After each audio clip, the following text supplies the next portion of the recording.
بيبدأ فيلمنا مع واحد اسمه كريستيان جراي، رجل أعمال غني. ودي أنيستازيا بنت بسيطة بتدرس في الكلية، وعندها صاحبتها صحفية اسمها كاثرين، وكان عندها اليوم مقابلة مع أخونا كريستيان جراي ده، بس هي مرضت وما صارت قادرة تروح للمقابلة، فبتروح أنيستازيا بدالها وبتوصل على شركة كريستيان. ولما بتدخل على المكتب وأول فشلة ليها قدامه إنها بتطيح من عند الباب، وبتشوف كريستيان وبتلاقيه مز وتعجب بيه. ثاني فشلة ليها معاه إنها حتى نسيت تجيب معاها قلم، بس عادي وعنده أقلام الدنيا بديها واحد. وبتبدأ المقابلة وبتكون متوترة ومش عارفة تقول كلمتين، وأسئلة صاحبتها بتكون غريبة: هل أنت مثلي؟ وليه أهلك تبنوك وأنت صغير؟ المهم خلصت المقابلة على سلام وبودعها عند الأسانسير. ولما بترجع للبيت بتسألها كاثرين عنه، بس أنيستازيا بتحاول ما تبين إنها أعجبت بيه. وفي اليوم الثاني بعد الجامعة بتروح لمحل العدة اللي بتشتغل فيه، وهي شغالة فجأة بتلاقي كريستيان قدامها وبتتفاجأ من وجوده، وبيقول لها إنه جاي يشتري كم شغلة، وبيشتري حبال وشريط لازق وكم حاجة غريبة ثانية. ولما بيحاسب بتقول له إنه محتاجين صور لي عشان المقابلة، وكده بيعطيها رقمه. وبعدها بيصوروا صاحب أنيستازيا اللي اسمه خوزيه. وكاثرين بتلاحظ إنه كريستيان بيشوف في أنيستازيا طول الوقت، فبتقول لها أنيستازيا إنه عزمها على كوفي بعد جلسة تصوير. وبعد التصوير بيسألها كريستيان إذا كان عندها حبيب، فبتقول له لا، وبتستغرب من سؤاله. وفي الكافيه بيجلس يسألها عن أهلها وأمها، وبعدها بيقول لها إنه مش مناسب لها، فبتزعل منه وبتتركه. وفي يوم بتكون أنيستازيا وأصحابها في بار، وتشرب أنيستازيا بزيادة، فبتتصل على كريستيان وتجلس تقول له كلام ملخبط، وبيعرف إنها سكرانة، فبيقول لها إنه جاي لها حالا وبيقطع في وجهها. وفعلا بيجي عندها للبار وبيجلس يكلمها شوية، أما هي من كتر الشرب بتفقد وعيها، وبيوديها معاه لغرفة الأوتيل. وفي الصباح بتصحى أنيستازيا في السرير وبيقول لها صباح الخير يا جميل، بس هي بتكون خايفة لأنها مش لابسة ملابسها. فبتسأله أنت عملتها معاي ولا إيش اللي حصل؟ فبيقول لها لا تخافي، أنا بس غيرت ملابسك لأنك رجعتي عليهم وكده. فبتسأله هو ليش بلاحق دام إنه شايف إنها مش مناسبة له؟ فبيقول لها إنه مش قادر ينساها ويتركها بحالها. وبعدها يوصلها لبيتها، وبتلاقي صاحبتها كاثرين عايشة قصة حب مع أخو كريستيان. وبعد ما يمشوا هما الاثنين بتسألها كاثرين عن اللي حصل معاها، فبتقول لها أنيستازيا ولا حاجة. وبتستغرب كاثرين وبتقول لها دي حاجة مش طبيعية. وبعدها بيدعو كريستيان أنيستازيا عنده للبيت، وبيكلمها إنه لو عايزة تدخل في علاقة معاه لازم تلتزم بشروط معينة. فبتستغرب أنيستازيا وبتقول له ليه، فبيوديها الغرفة. بيقول لها إنه هو بيعاني من حاجة اسمها السيطرة. فبترتبك أنيستازيا من اللي شافته وبتسأله عن الشروط، فبيقول لها إنه لازم يسيطر على حياتها كلها في الأكل والشرب واللبس، متى تقابل أصحابها ومتى تقدر تشوفه، كل حاجة لازم تتم تحت موافقته. وإذا عملتي اللي أنا بأمرك بيه هكافئك، وفي حالة عصيتيني هتتعاقبي. بس أنيستازيا بتتردد وما بيعجبها الكلام ده كله، بس بتديه فرصة. وبيخليها كريستيان توقع على اتفاقية فيها كل الحاجات اللي تقدر تعملها والحاجات الممنوعة منها. وفي يوم بتروح أنيستازيا مع كريستيان لبيت أهله وبتتعشى معاهم، وبتسألها أم كريستيان عن أمها، فبتقول لها إنها ساكنة في جورجيا وحتروح تزورها بكرة. كريستيان ما بيعجبه الكلام ده لأنه ما عنده خبر. وبعدها بتتخاصم معاه، وفي الصباح بتروح عند أمها وبتقضي معاها وقت حلو لحد ما بتلاقي كريستيان قدامها وبيجلس يراضيها وبوديها تركب طيارة معاه. وبعد ده كله بيجيه اتصال من الشغل ووجهه بينقلب فجأة، وبيستأذن منها وبيروح. وبعد ما بترجع أنيستازيا من أمها بتروح لعنده للبيت وبيدخلها لغرفة الحمرة. وبعدها بيقول لها إنه مش طايق يكلمها وبيصرخ عليها، وبعدها بيعاقبها. بس أنيستازيا بتتصدم صدمة حياتها بعد اللي عملوا فيها، وبتقرر تنفصل عنه. وبتعيش بعدها فترة اكتئاب قصيرة، وبتنتقل مع صاحبتها لسياتل. هو نايم وبيحلم بكوابيس حاجات حصلت في طفولته. هو طفل صغير بيكون واحد من زباين أمه، لأنه أمه كانت بتشتغل عاهرة وكده. بيضرب أمه كريستيان، فبيتخبى كريستيان تحت ترابيزة، فبيجيله الراجل ده وفي إيده سيجارة وبيجره من تحت الطاولة. وبكده بيكون عرفنا الحروق اللي في صدر كريستيان إيش كان سببها. المهم المشهد ده بيبين لنا إنه كريستيان حالته ساءت بعد ما تركته أنيستازيا، فبيجي كوابيس دايما وحالته حالته النفسية في الحضيض. وبعد فترة بتكون أنستازيا تخرجت من الجامعة وصارت مساعدة في دار نشر، ومديرها في الشغل اسمه جاك هايد في أول يوم ليها بيجيب لها الشاي بيرحب بيها، بس هو يعني إنسان واطي لا مؤاخذة، يعني عينه زايغة وبلاوي ثانية حتعرفوها بعدين. المهم أنستازيا في يوم بعد الشغل بتروح لمعرض صور بتاع صاحبها خوزيدا، وبتتفاجأ إنه خوزي عارض صور كثير لها، وفجأة بيجي خبر إنه صور أنستازيا كلهم اشتراهم شخص واحد بس. وأكيد كريستيان له علاقة بالموضوع، بتلاقيه قدامها وبيقول لها إنه عايز يكلمها، فبترفض وبيترجاها وبيقول لها إنه ما عمره كان عايز يرجع لوحدة تركها، وبيعزمها على عشاء ويقول لها على كل حاجة عنه، فبتوافق وبياخدها لمطعم، وبيحكي لها إنه أمه كانت مدمنة مخدرات وفي ليلة أخذت جرعة زيادة وماتت وهو كان معاها، وبعد 3 أيام جت الشرطة ولقته جنب جثة أمه، وفي المستشفى شافته كرايس وبعد فترة تبنته، وبعدها بيطلب من أنستازيا ترجع له وبيقول لها إنه علاقتهم حتكون عادية ما فيها قوانين ولا عقابات، وأنستازيا بتوافق. وفي اليوم الثاني بتروح معاه للسوبر ماركت وبيروح لشقتها وبيحضروا العشاء، يسألها عن الشركة اللي بيشتغل فيها وبيكون عايز يشتريها، بتعصب منه أنستازيا وبتقول له إنه ما ينفع يدخل في شغلها. المهم في الصباح بيروحوا يفطروا في كافيه، وبتشوف أنستازيا بنت شافتها من قبل برا مبنى الشركة اللي بتشتغل فيها، فبتقول لكريستيان عنها وبتوصف له شكلها، فبينقلب وجه كريستيان وبيطلع من الكافيه وبيوديها لصالون لأنه بالليل حيروحوا لحفل تنكري. بس صاحبة الصالون بتطلع هي المرأة اللي علمت كريستيان السيطرة أو السادية بالأصح، وبيكون اسمها إلينا، وبتصرخ على كريستيان وبتقول له أنت ليش جبتني عندها ومين البنت اللي بتلاحقني دي؟ فبيوديها لبيته وبيعطيها ملف فيه صور للبنت واسمها ليلى، وهي الإكس بتاعته أنهى علاقته معاها لأنها كانت عايزة زيادة، وبعدها راحت وتزوجت ولكن زوجها مات في حادثة سيارة، وبعدها صارت تلاحقه. ولما كان مع أنستازيا في جورجيا حاولت ليلى دي تنتحر قدام مدبرة المنزل، وده اللي خلاه يرجع لسياتل. بعدها بيلبسوا وبيروحوا الحفل التنكري وكل حاجة حلوة، ولكن بتلتقي أنستازيا مع العمة إلينا وبتقول لها ما رح تقدري تغيري كريستيان لأنه محتاج تابعة يملكها ويسيطر عليها، مش حبيبة قلب وحب وخرابيط.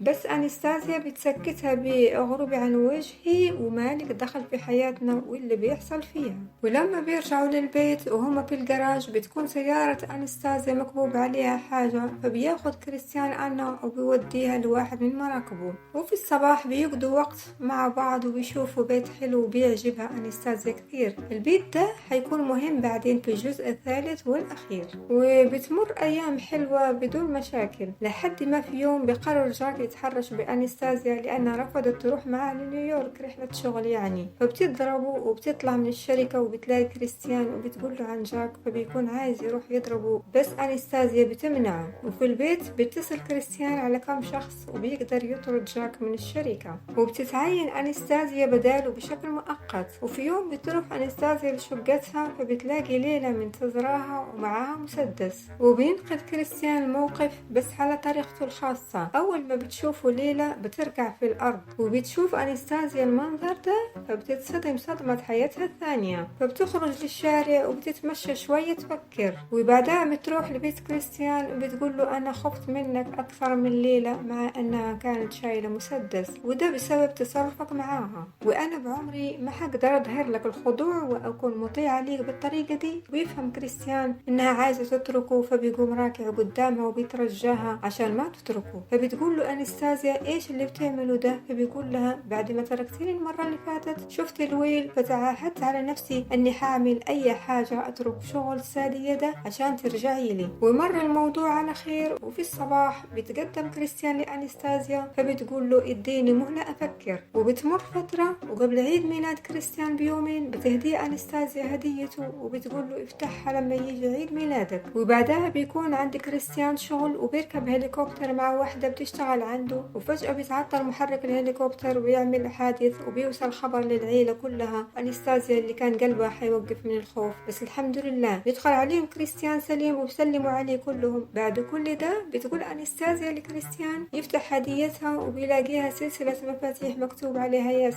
أيوة يعني، ودي هي إجابتها على موضوع الزواج. وبيفرح أكيد كريستيان. في حفلة عيد ميلاده بيته بيعلن عن خطوبته من أنستازيا، والكل بيفرح طبعا ما عدا إلينا اللي بعد ده بتتكلم مع أنستازيا وبتقول لها إنها وراها بس عشان الفلوس. فبتسمعها أم كريستيان وبتديها كف وبتطردها بعدها من البيت، وبيكملوا الاحتفال بالألعاب النارية. وآخر حاجة بنشوف جاك هايد واقف بيتفرج على بيت عيلة كريستيان وحالتهم مبهدلة، وبدخن سيجارة ومعاه صورة لكريستيان مع عيلته فبيحرق وجهه بالسيجارة. المهم بعد ما خطب كريستيان أنستازيا اتزوجوا بعد فترة قصيرة والعرس كان جميل، وبيروحوا يقضوا شهر العسل في فرنسا وكل حاجة حلوة. لين في نص شهر عسلهم بيجي لكريستيان اتصال طارئ من الشركة وبيقولوا له في واحد اتسلل لمبنى الشركة وحط جهاز تفجير في غرفة جهاز الخادم الرئيسي للشركة وفجروه، وكمان سرق معلومات خصوصية ليك. وبتوريه صورة للشخص ده من كاميرات المراقبة وبيطلع جاك هايد. وبعد المكالمة بتسأله أنستازيا هو جاك ليش بيعمل معك كده؟ بيقول لها أنا مو عارف السبب، وبيقول لها إنه عرف من الشرطة اللي حققت بحادث الهليكوبتر اللي حصل له إنه هليكوبتر محركة تم تخريبه قصدا قبل الإقلاع، يعني كان مدبر. وبتتصدم أنستازيا وبيضطروا يكنسلوا باقي خطط الهانيمون وبيرجعوا لسياتل. وبيوظف كريستيان حراس شخصيين لأنستازيا عشان سلامتها، وأنستازيا بتكون لسه متعودة تكون ست البيت وده صار بيتها. وبالليل هي اللي بتطبخ لكريستيان وبتمزح معاه وبتجيب سيرة الأطفال والحمل وكده، وهو جسمه بيقشعر لما ذكرت له الموضوع ده. فبتسأله هل أنت عايز يكون عندك أطفال؟ بيقول لها إيوه بس مش الحين. وبعدها بتروح أنستازيا للشغل أول مرة بعد ما تزوجت، وبتتفاجئ إنها ترقت وصارت رئيسة التحرير بشكل دائم ورسمي. وبتيجي واحدة اسمها ليز بتشتغل في الشركة هي كمان وبتبارك لأنها بالشغل الجديد. وبعد الشغل بيجي كريستيان ياخدها للمكان بس هو بيخليها مفاجأة. بوصلوا على بيت وبتقول له أنا شايفاه من قبل، وبيقول لها ده البيت اللي شفناه من القارب أنا وياكي، وبيقول لها أنا اشتريته لينا. وبتفرح أنستازيا كثير. وبتكون في واحدة اسمها جيا مهندسة معمارية بتقابلهم وبتوريهم مخطط البيت، بس بتلاحظ أنستازيا إنها بتتعذر في كريستيان قدامها وبيتركهم كريستيان عشان عنده اتصال. فبتدي أنستازيا كلمتين حلوين لها عشان تلزم حدودها. وبعدها بيروحوا للبيت وبيقول للحراس الشخصيين إنهم حيسافروا معاه لنيويورك عشان هو عنده شغل هناك وكمان أنستازيا. فبتقول له أنا ما أقدر أسافر عندي شغل وكده، وبتقدر تقنعه بس بيشترط عليها إنها بعد الشغل ترجع للبيت وما في أي طلعات لأي مكان والحراس الشخصيين يكونوا دايما معاها. فبتوافق. وبيكون شعره طولان ومحتاج قص، فبتقول له خليني أقصه أنا. وبتروح تجيب مقص من درج المكتب فبتلاقي مسدس وبتسأله عنه بيقول لها ده مسدس ليلى. بتقول له ليه ما أعطيته للشرطة؟ بيقول لها هي كانت متورطة كفاية. واليوم الثاني بيسافر كريستيان وأنستازيا بتروح الشغل وبتراسلها صاحبتها كاثرين وبتقول لها خلينا نلتقي في بار. بتتردد أنستازيا بس بتوافق. وبعد الشغل بتقول للحارس الشخصي وديني البار الفلاني. وبتقابل كاثرين وبتبدأ تحكي لها إنه كريستيان حط حراسة شخصية لكل أفراد العيلة بعد ما عرف إنه جاك هايد كان بيجمع معلومات عنه وعن عيلته كلها وكأنه بيخطط لحاجة. وبتستغرب أنستازيا لأنها ما عندها علم بالكلام ده. وبتسأل كاثرين عنها وعن إليوت أخو كريستيان. بتقول لها إنه مشغول دايما وشاكة إنه بيخونها مع مهندسة معمارية اسمها جيا ماتيو. فبتعرفها أنستازيا.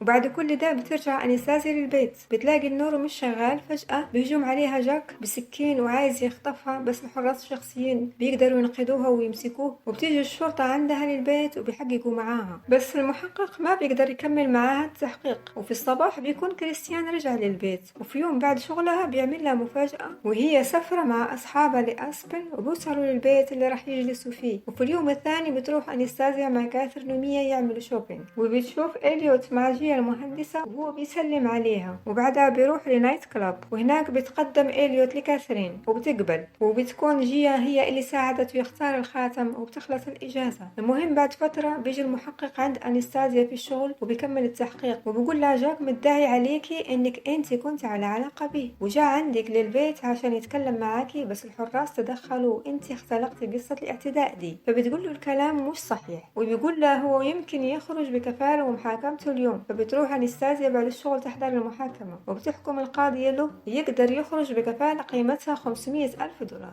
ولما بيجوا يخرجوه بيشوفها فبتطلع هي من القاعة ومعدتها وجعتها من كل ده. وبيكون عندها موعد مع دكتورة النساء وهي قبل فوتت جلستين لإبرة منع الحمل اللي بتاخدها. وقبل ما تاخد الإبرة لازم تعمل فحص الحمل وبتكتشف أنها حامل. فبتتصدم ولما بترجع البيت وهي بتاكل مع كريستيان بتقول له أنا حامل. فبتخاصم معاها وبيقول لها أنا مش مستعد ومش عايز أكون أب. وبيخرج بعد بعدها، وبتستناه طول الليل. آخر حاجة بيرجع متأخر وسكران، وبتشوف رسالة في جواله من عمة إلينا، بتفهم إنه راح عندها، فبتروح تنام في الغرفة الحمراء. وفي الصباح بتخاصموا ثاني وبتقول له أنت فضلت تروح عند المرأة اللي استغلتك وأنت صغير، ورحت قلت لها عن مشاكلنا، وبتسأله هل نمت معاها؟ بيقول لها لا، أنا ما عمري ما أقدر أخوني. بتقول له أنت خنتني لما رحت عندها وتركتني لوحدي، ولو أنت مش عايز تاخد مسؤولية الطفل ده فأنا ههتم به بدونك. وبتروح للشغل وبيجيها اتصال من ميا وبترد عليها، بس جاك هو اللي بيكلمها وبيقول لها ميا عندي راح تعمل اللي هقولك عليه، هتجيبي لي 5 مليون دولار في ساعتين وحاجة أخدك من البنك، بس إذا قلتي لأي حد هتوصلك 100 مقطعة أوصال. وبيقفل في وجهها وبتتصرف أنستازيا بسرعة، بتروح البيت وبتغير ملابسها وبتاخد شنطتين كبار ودفتر شيكات وكمان مسدس ليلى، وبتلهي الحارس الشخصي وتخرج من البيت وبتوصل للبنك وبتدخل على المدير وبيطلب منها تكتب الشيك، وبيفاجئها انه اتصل على كريستيان بما انه حساب البنك حقهم مشترك فهو لازم يكون عارف. وبيتكلم مع أنستازيا وبيقول لها انه ليه بتسحب الفلوس دي وهالموضوع الصباح له علاقة وما بتقدر تجاوبه، وبيحس في حاجة غلط وبيعطي المدير الموافقة، وقبل ما تطلع بتطلب من المدير يديها تليفونه فبيديها اياه. ولما بتخرج بتلاقي ليز هي اللي راح توصلها، فبتتفاجأ وبتطلب ليز تعطيها جوالها، فبتديها جوال المدير لأن جوالها فيه GPS